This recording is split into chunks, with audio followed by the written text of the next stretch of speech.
हैं या जॉब करते हैं तो कितना मुश्किल होता है पैसा हाथ में आना, लेकिन हॉस्पिटल में वही मुश्किल से कमाया हुआ पैसा हाथ से बालू की तरह निकल जाता है।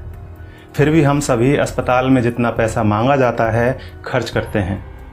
अगर किसी के पास पैसा नहीं होता तो वो उधार लेता है, लेकिन इलाज तो करवाता ही है। अस्पताल में पहले दिन ही सबसे ज़्यादा टेस्ट होते हैं, कुछ सर्जिकल आइटम्स भी खरीदे जाते हैं, इसी दिन सबसे ज़्यादा दवाइयाँ लिखी जाती हैं। हॉस्पिटल में कुछ पैसा एडवांस के तौर पर भी जमा किया जाता है। हमने भी वही सब किया, हमें भी दवाइयाँ लाने के लिए कहा गया। आजकल हर हॉस्पिटल का अपना मेडिकल स्टोर होता है, सो यहाँ भी था। हमने दवा ली और हमारा जो पहला बिल बना वह था 8,369 रुपये का। हमने अपनी जेब से इतने रुपए निकाले और देना चाहा तो पता चला कि हमें तो सिर्फ 4,620 रुपये ही देना है। क्या आपके साथ ऐसा कभी हुआ है कि आपने 8,300 रुपये की दवाइयाँ खरीदी हों और किसी अस्पताल ने आपको 4,600 रुपये ही लिए हों? शायद नहीं। हमारे साथ भी पहले ऐसा कभी नहीं हुआ था। अब यह बिल देखिए, दवाओं की कुल कीमत है 8,369 रुपये, जिसके नीचे लिखा है डिस्काउंट 3,748 रुपये। नेट अमाउंट है 4,600 रुपये, जिसका भुगतान हमें करने के लिए कहा गया। ऐसे हमारे पास और भी कई बिल हैं। हमने 5 दिन एडमिट रहने के दौरान वहाँ से कई बार दवाइयाँ खरीदी और हर बिल पर हमें ये छूट मिली। सबसे बड़ी बात यह थी कि ये डिस्काउंट हमें मांगने पर नहीं मिला था, ये बिना मांगे हमारे बिना आग्रह किए पूरे सम्मान के साथ हमें दिया गया था, क्योंकि ये डिस्काउंट वहाँ उनके बिलिंग सॉफ्टवेयर में ही फीड कर दिया गया है।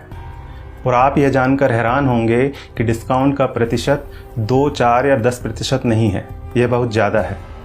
कुछ सर्जिकल और इंजेक्टेबल में डिस्काउंट 91% यानी 91% तक हैं, और जितने भी पेशेंट वहाँ एडमिट हैं सबको इसका लाभ मिल रहा है।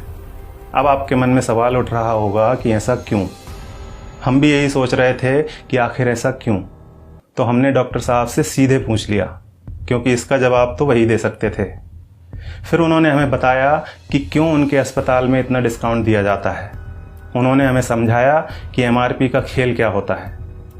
एक उदाहरण के तौर पर उन्होंने बताया कि एक इंजेक्शन 270 रुपये का आता है और उस पर MRP आती है 1,000 रुपये।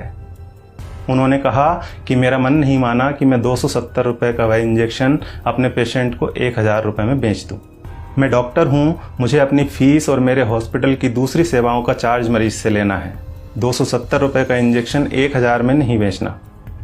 ये बात तो हुई डॉक्टर संजय कुमार के नैतिक मूल्यों की।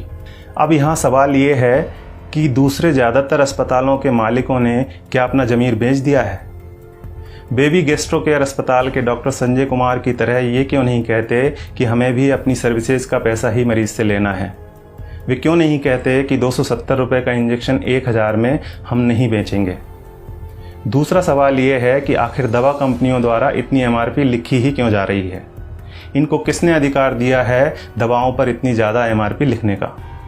और आखिर में सबसे बड़ा सवाल यह है कि हमारी सरकार, हमारा स्वास्थ्य विभाग, हमारे प्रधानमंत्री और स्वास्थ्य मंत्री क्या कर रहे हैं? वे इस बात का संज्ञान क्यों नहीं लेते? क्या दवा कंपनियों द्वारा लिखी जा रही MRP पर अंकुश लगाना नोटबंदी या धारा 370 हटाने से ज़्यादा कठिन काम है? क्या इसे व्यवहार में लाना GST लागू करने से ज़्यादा मुश्किल है? अगर नहीं तो फिर क्यों दवा कंपनियों को इतनी छूट दे रखी है? उन्हें इस बात को संज्ञान में लेना ही चाहिए और जल्दी से जल्दी MRP पर अंकुश लगाना चाहिए। जब तक ऐसा नहीं होता है तब तक आपको और हमें अपनी आवाज़ उठानी ही पड़ेगी, और ये इतना मुश्किल भी नहीं है।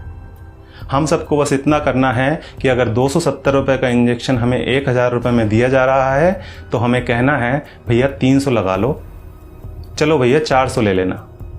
इसके साथ ही एक काम और करना है, और वो ये है कि इस वीडियो को ज़्यादा से ज़्यादा शेयर करना है। धन्यवाद।